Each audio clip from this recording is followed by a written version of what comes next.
past couple days, Florida's been letting me down, man. Florida never lets down. I should say past couple weeks. I feel like we're at this lull in interesting Florida man headlines, and I'm going to need you guys to step it up. If we're going to continue to have this segment, we need Floridians doing weird shit. So if you can't find weird news segments to send us, then I highly recommend you going out there and committing weird news crimes so that we can discuss them on the show. But I did find this. Florida man arrested after writing anti-gay remark on restaurant receipt and stuffing it down manager's blouse before fleeing scene. Solid, right? Yeah, that's a pretty good one. So this is from Fox News. One Florida man was recently apprehended by police for writing anti-gay remarks on his waiter's receipt after dining at a local restaurant, stuffing the bill down the manager's blouse when confronted and fleeing the scene. Wow, that sounds like the headline again. Weird.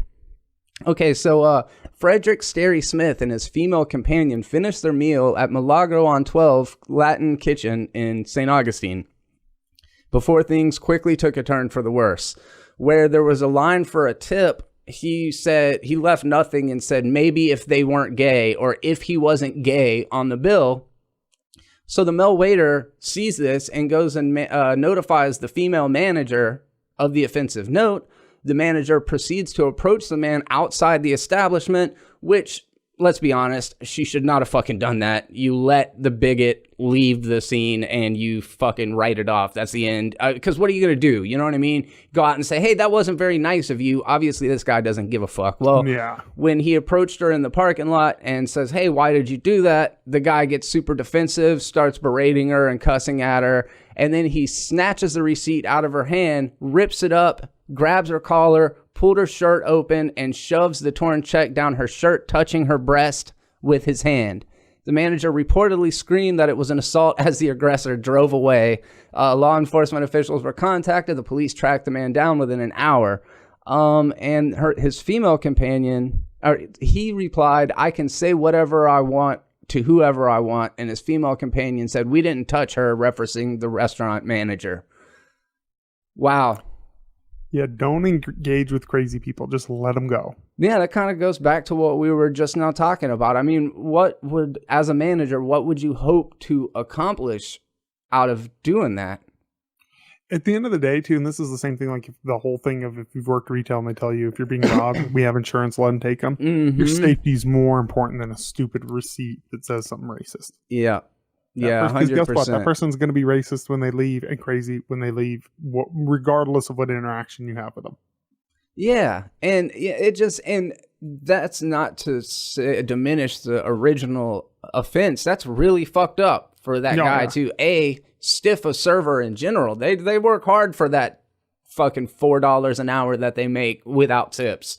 They rely on tips. Like the first scene of Reservoir Dogs. That is such a good scene in a movie where they're discussing tips, you know? Great scene. Yeah. And so I've always, as somebody who worked in the service industry, I've always been very empathetic towards waiters and always try to take good care of the service people. I just don't understand how this guy has made it so many years in his life in Florida and not encountered gay waiters before. That's my thing is when I meet people who are super homophobic in 2019 and I'm like, yeah, I understand being homophobic, but you think you would at least get desensitized to it. You know what I mean? Yeah. You think you're even if you have an issue, you think you'd be well, I have an internal issue, but it's whatever. I'm not going to take on the entire world because you're exposed in 2019, you're exposed to gay people quite often. Yeah, I just whatever the manager's intention was by tracking him down, I can't understand what his intention was to okay, just stiff the guy. They don't need a fucking excuse from you. You're a piece of shit. Just write that in the line. I'm a piece of shit. And that's going to be it's what you're saying anyways. Just if you're going to stiff him, just stiff him. He can, because back to the thing about people kind of having a chip on their shoulder because what they're used to because of their set of circumstances, all the guy would have had to do was stiff him and he would have known why. He would have known why because there's assholes out there like that will do things just because of your sexuality, you know? Yep, I agree. Just stiff them. It's bad enough to do it, but over someone's sexuality, it's ridiculous. And just, it's one of those things that really bothers me when I see someone like that. I'm like, did he give you good service? If the dude was an asshole, fine, attack him for being an asshole. Server. And then write that in there. Be nice in your tip. I've done that before. But that's because the person's an asshole. It has nothing to do with who they are as a person. Yeah.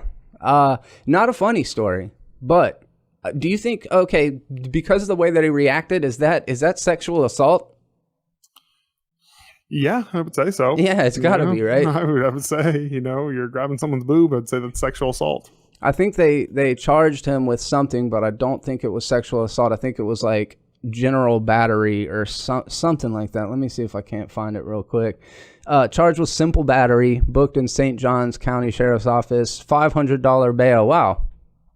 Wow, he got it easy. Yeah, he did.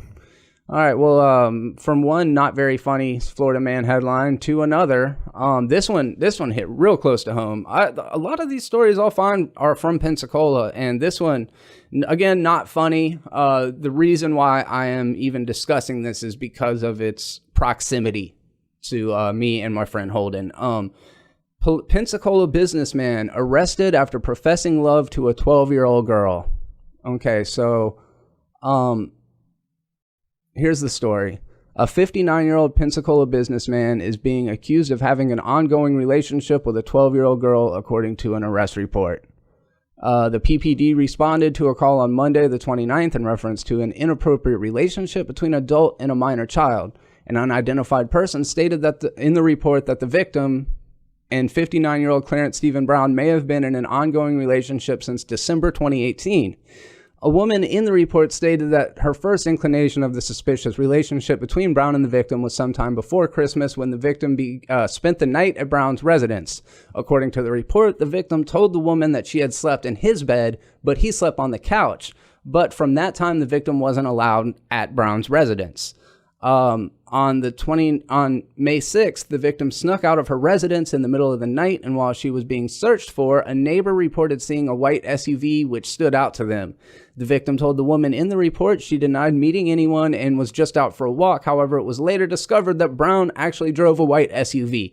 So there's been rumors going on at this 12-year-old girl's school about her being in a relationship with an older man. So this was like starting to get out. It wasn't just between the two of them anymore. And the phone was turned over. He had to give up his phone to the police, where they discovered hundreds of phone calls to his phone and from their house. When the woman confronted the victim, she admitted to calling Brown and said they spoke every day. PPD interviewed the victim on July 30th, and during the interview, she admitted that she calls Brown and advised that she loves him and wants to marry him. Let's see what else is fucked up. Okay, she sent topless pictures to his cell phone. He said he never calls her, but they talk on the phone a lot, saying basically that he called her or that she called him. His defense is, she called me. Well, you're a grown-ass man. Yeah, you just... block her number, tell her don't fucking call me. No doubt. Let's see. Basically, she says that she wanted to get married to him. He says he wants to get married to her. When they searched his phone search history, he had Googled, which state can a girl get married at 16? Which state can a girl get married at the earliest age? He also searched how to delete messages on Snapchat and lewd and lascivious conduct in Florida. So what you're doing is wrong. He's very well aware. This is calculated. And obviously, without a Google search, what you're doing is wrong. He knew he was committing lewd and lascivious acts against a minor. Okay, so why are we discussing this story? Around December 2018, my good friend Holden and I, Holden's a pretty big YouTuber. Everybody in fucking Pensacola knows him because he does a lot of like Pensacola related videos. He was doing a series where he featured local businesses, local up and comers that were kind of part of the community, and he would interview them, showcase their business. We would go and have some sort of interaction with them. And I did several of those videos in the series with them, including one at DeLuna Winery. DeLuna Winery is a local, they call themselves a winery, but they didn't brew wine. They didn't have a vineyard. They were like getting this really weird, very Kool-Aid-y tasting shitty wine and selling it. And some people in the community liked it. Most people didn't. They also turned the property where DeLuna Winery is into like a venue, like a space for weddings and events and things like that. So Holden and I, we got to know this guy pretty well.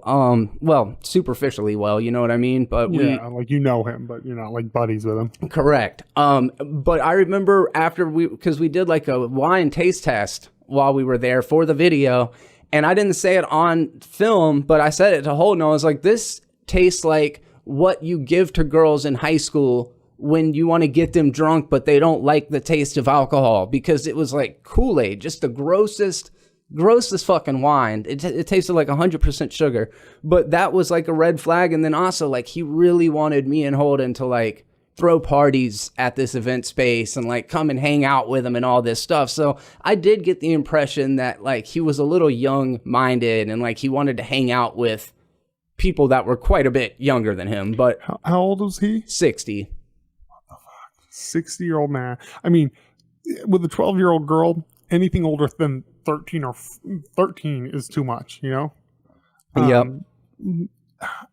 This is one of those things like I would be totally fine with, and this is going to sound harsh, like castration on someone like this. Like you want to go after a child, sorry, you pay the harshest crime. Yeah, I can't disagree with you either. It's like, however you rationalize something like this in your head, there's something not right about your brain. Like you have a sickness, you've been afflicted by something, and it's obvious that you can't make the right decisions in these kind of situations. And, you know, well, go ahead. You're seeing a push, and this is a very small push. I don't want to make it sound like it's big, but you're seeing a very small push of like pedophiles now trying to say like it's a sexuality, you know, and you're seeing like that movement try to start up. It's very small. I don't want to like be like scare tactics news, obviously.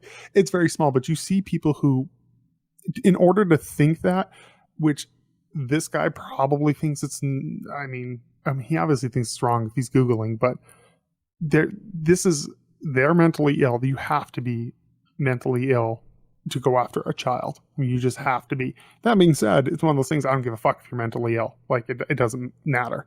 Yeah. You know, like I don't know. I don't care what's happened to you. I don't care what prompted you to feel that way. I don't care if hurt people. You know, at the end of the day, you're an adult and you have to be an adult no matter what happened. And going after a 12-year-old girl is the most disgusting thing on the planet. So if you're 25 years old and you meet this 17-year-old girl who's super mature for her age, and you start a platonic, non-sexual relationship with her, and the two of you fall in love, and you don't act on that at all until she turns 18, hey, that's the fucking system. That's totally legal, and a 17-year-old girl, you know, can look like an adult, like, or a woman, you know what I mean? Where like a 12-year-old is very distinctly a child. Yeah, man. Yeah, a baby. And like when I see a 12-year-old, it's a little girl. That's what I see. Yeah. Yeah, it's so bizarre. And I don't know how it got to this point in the first place, but I do what kind of the biggest revelation from my perspective is like, fuck, dude, I thought I was a good judge of character, and here I am in the presence of this person who I'm having a totally normal conversation with, who I think is an alright dude, and it turns out he's a complete fucking sicko. So I can relate to that on a different note. A good buddy of mine, I won't put him on blast, who, well, I mean, he's locked up for life, so it doesn't matter. Got out of prison, needed a place to stay, and I'm like, hey, man, it was just circumstances. I let him stay with me. One day he doesn't come home.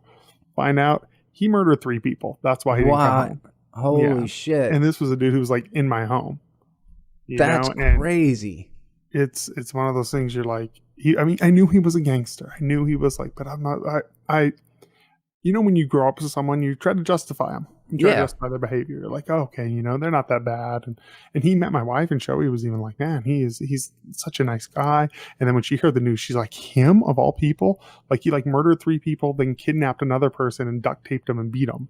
Holy shit. Like That's crazy serious. crimes. Yeah, like real deal. And he's away for life now at this point because, I mean, even though I know the dude, he should be. You know, if you do something like that, you should be away for life. You're obviously not safe enough to be out on the streets. And it's crazy how you can sit in a room and talk to someone for hours and hours and hours, and you don't know what they're capable of on the inside. Yeah, that's unreal. And that is like the most extreme case of a similar, that's kind of how I felt, is just like, you pride yourself in being able, like, if there's something wrong with this person, my intuition should be able to let me know, but not always the case. And I mean, I think that's also a symptom of certain sorts of psychological dispositions where they're able to be charming, they're able to freaking catch you off guard and get your defenses down and things like that. But yeah, it's a shame. I think it's also pretty terrible that it looks like he could face a maximum of only 5 years for only 5 years? Yeah. Fuck. Yeah. That to me is just, there's something wrong with our system if someone like that can face only 5 years and people who smoke weed go way longer than that. So in the comment section, when WEAR, the local news, shared the story, in the comment section immediately, people are sharing links to the video that Holden and I did with the guy, and other people commenting underneath it. The link doesn't work. The link doesn't work because Holden messaged me at like 2:00 in the afternoon to tell me that it happened. And I said, you fucking pull that video right now. You know what I mean? And he's like, okay, I wanted to ask you about it because it was so long ago. I didn't know if people would even realize it. And I didn't even know, but I knew that because it's a small town, people were going to reference that video immediately. And sure enough, they dug it out like instantly. It's just shit lives forever on the internet. It wouldn't, I don't think, make either of you look bad. No. But there are a percentage of people who just being around a person, even interviewing them, somehow makes you guilty, you know, of everything too. And if nothing else, like, we didn't have to get rid of it. I just think that the only obligation that I feel like we had is to distance ourselves from the person. It's not that we did anything wrong. It's just that in order to rectify the situation and do our part, it's just like, we don't want anything to do with this guy. We don't want to spread his name or we just don't want to be connected or attached to him. And so I agree. Yeah. So that was a fucking crazy story that happened just a couple days ago, and literally right around the same time frame that we were hanging out with this dude. And then here's a story that I've got to put a spin on. I can't say anything that would incriminate anyone here in the area, so I'm going to say it like this. A woman who I know works at a hotel, and at this hotel here in Florida, a guest was checking in to their room on the 7th floor. They get in, they put their bags down, they're going to go to the restroom, they open up the bathroom door, they turn on the light, and in the bathtub is a 3.5-foot python just chilling in their fucking bathtub. So, of course, they freak out. They close the door, they stuff towels underneath it, and they do what anybody would do. They call the front desk and they say, hey, there's a fucking huge snake in our bathtub. And they're like, oh my God, we're so sorry. We're going to send the maintenance crew up there immediately to take care of this. The maintenance crew gets up there. They open up the bathroom door. The fucking thing is gone. It has totally disappeared. So there is a 3.5-foot python roaming the drainage pipes of this popular hotel. Holy shit. That's crazy, right? I'd probably do the same thing. I'd be, get the hell out of there and call maintenance. Yeah, I mean, I have no idea how I would react. That's horrifying. It's really scary, and I'm not like super freaked out by snakes. That said, if you see it in somewhere it's clearly not supposed to be, you're gonna fucking react to it. Oh yeah, it's not like you're walking outside and you see a snake and you're like, okay, I'm just gonna avoid it at all costs. Yeah, this is not a snake's natural habitat. No. It opens up so many questions, like, how did a ball python get into a fucking hotel? Like, you think it was a pet? That was my first thing. I was like, was it a? I thought you were gonna go with like it was someone's pet and they were putting it in the tub just to like store it while they worked or something.